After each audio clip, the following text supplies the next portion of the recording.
Sports Flash TV na may dati. Ito ay lagi kang panalo, bakbakan na sigurado, mga balitang... Promoter ni Casimero nagsalita na at ang nakakagulat na inamin ng trainer ni Angkahas. Pag-usapan natin yan mga ka-flash. Pero bago ang lahat, huwag kakalimutang i-like, mag-subscribe at hit ang notification bell para updated ka sa mga bidyong katulad nito.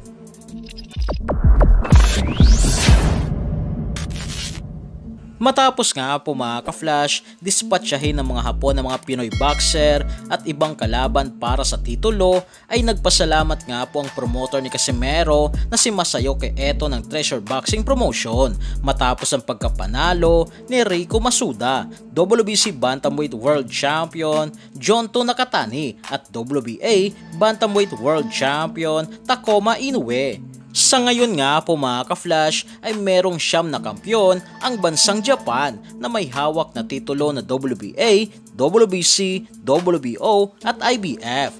Yan nga po ay sina Yudai Shigioka na hawak ang WBC minimum weight na titulo, Genjiro Shigioka na hawak ang IBF na titulo, Kenshiro Tirahi na hawak naman ng WBC, WBA at daring na titulo sa light flyweight division, Shigo Yori Akui, WBA belt, Kazuto Ioka, WBA Junior Bantamweight World Champion, Koshi Tanaka, WBO belt, Takoma Inoue na tinalo si Jerwin Angkahas via knockout, WBA Bantamweight World Champion, Jonto Nakatani, WBC Bantamweight World Champion at ang pound for pound rank number 2 sa buong mundo na 2-time undisputed world champion na Oya the Monster Inoue.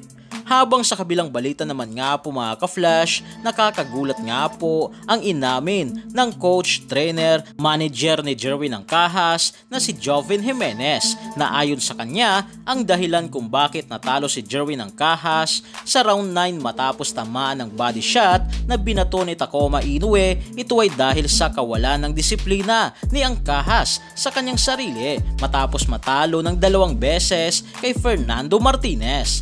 Paliwanag pa nga po ni Joven Jimenez na mula nang matalo ito kay Martinez ay nawala nga raw ang disiplina nito, nag-iba ang ugali at panay inom ng alak. Kaya kung kailangan nga raw ni Angkahas magpalit ng trainer ay wala nga raw itong problema sa kanya na hindi pa rin naman ito mawawala dahil sa si Joven Jimenez ang manager ni Jerwin Angkahas. Kaya sana nga raw ayon kay Coach Joven Jimenez ay huwag itong sumuko at bumalik na mas malakas. Ayun lang, kaya ayaw ko yung kita sinuwala kasi nakikita ang mga talo kagay Martinez, nagiinom ka, nag-iiba yung dami niya.